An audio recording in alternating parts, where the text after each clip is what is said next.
আর্জেন্টিনার খেলা দেখার জন্য বিভিন্ন টাকা উঠাইতেছেন, বড় পর্দার টেলিভিশন দেখার জন্য ঘরের ভিতরে বড় টেলিভিশন কেনার ব্যবস্থাপনা করতেছেন।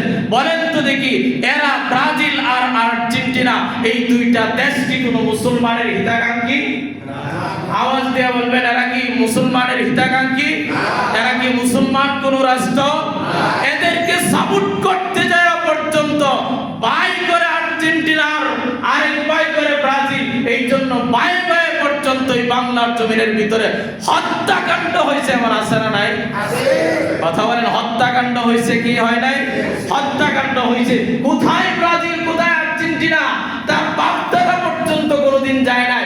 ওই দেশের মায়া, মহাব্বত, ভালোবাসা পর্যন্ত তার দিলে লালন করে সে গিঞ্জি পরে পড়ায়।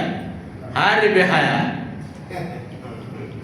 নবীর সুন্নাত একটা টুপি তোমার মাথায় দিতে পারো না, আর তোমার দাদা বাবুদের ইতিহাস তোমার গায়ের ভিতরে জানো। তার কারণ হলো নির্দ্বিধায় এটা মেনে নাও, এটা নির্দ্বিধায় মেনে নাও, এটা দাজ্জালি একটা ফেতনা। তার কারণ কেননা মেসি আর নেইমার যায় কাকু আর কি জানি বলে, যাই হোক এদের নাম যাই বলে, কিন্তু এদের চেহারার দিকে তাকাইলে দেখবেন এর বডির ভিতরে এক চোখওয়ালা দাজ্জালের একটা টেটু আঁকা আছে। নির্দ্বিধায় মেনে নেবেন এরা। এদের গিঞ্জির ভিতরেও দেখবেন যে একটা দাজ্জালের চিত্র আছে, দাজ্জালের একটা ছবি আছে। এটা বড় একটা দাজ্জালের ফেতনা। মুসলমানদেরকে অন্য কোথাও লালায় দেওয়ার জন্য চেষ্টা করতেছে। এখন এই কথা বললে আপনারা বলবেন, হুজুর সৌদি আরবে তো ফুটবল খেলা অনুষ্ঠিত হয়, কি বলে কি বলে না? কাতার ইসলামী রাষ্ট্র, এখানেও তো ভালো এই ব্যবস্থাপনা হয়, তাহলে আপনারা এটা নিষিদ্ধ করেন কেন?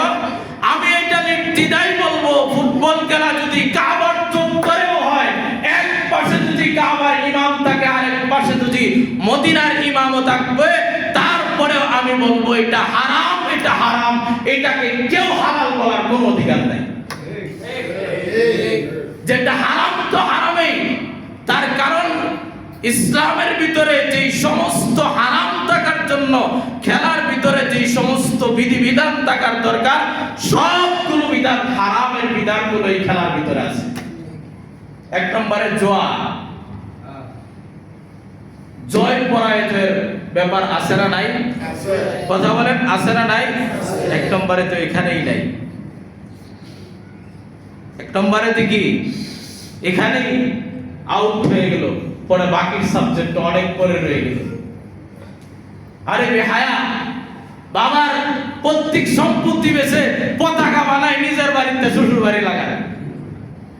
জিতলে বুঝি বাপ ধনু বাড়িতে খাইব, বলেন নাউজুবিল্লাহ।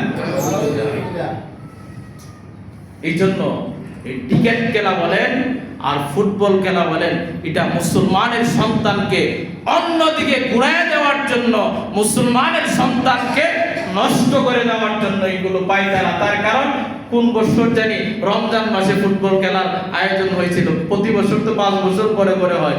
বলেন তো দেখি, ওই বছর খেলা দেখতে যায় কত মানুষ নামাজ কাজা করছে, তারাবি কাজা করছে এবং রোজা পর্যন্ত রাখে নাই, এমন ইতিহাস ঘটছে কি ঘটে নাই? হ্যাঁ, এই মানুষদের যদি মসজিদে তালা মাইরাও রাখেন যে আজকে অন্তত কেউ থাকবে না, নফল নামাজ পড়বে, হ্যাঁ আমারে তালা মাইরা রাখতো কি লেগে মসজিদ, আমার মন চাইলে ইবাদত করব, না করলে নাই।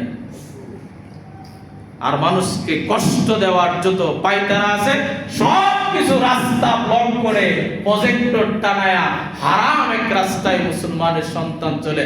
আপনি আমি ওয়াদা করতে পারি, অন্তত পক্ষেও আপনি আমি মুসলমান হিসাবে, এটা তো দেশের ভালোবাসা দেখাইতে যায় কি করে?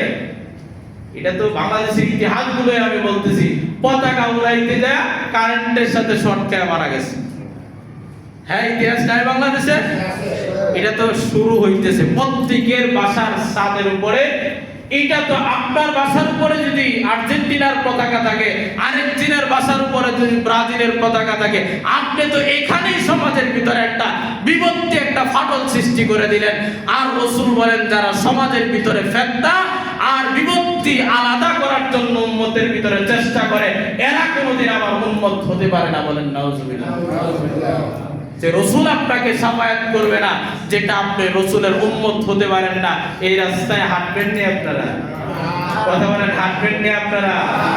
আপনার ছেলের বিবিরে সহ আলাদা আলাদা দুইটা টিম হয়ে যাবেন, তোমরা ব্রাজিল আমরা কি আর্জেন্টিনা, পতাকা কিনে দিবেন, শাড়ি কিনে দিবেন, গেঞ্জি কিনে দিবেন, পারবেন তো ইনশাআল্লাহ?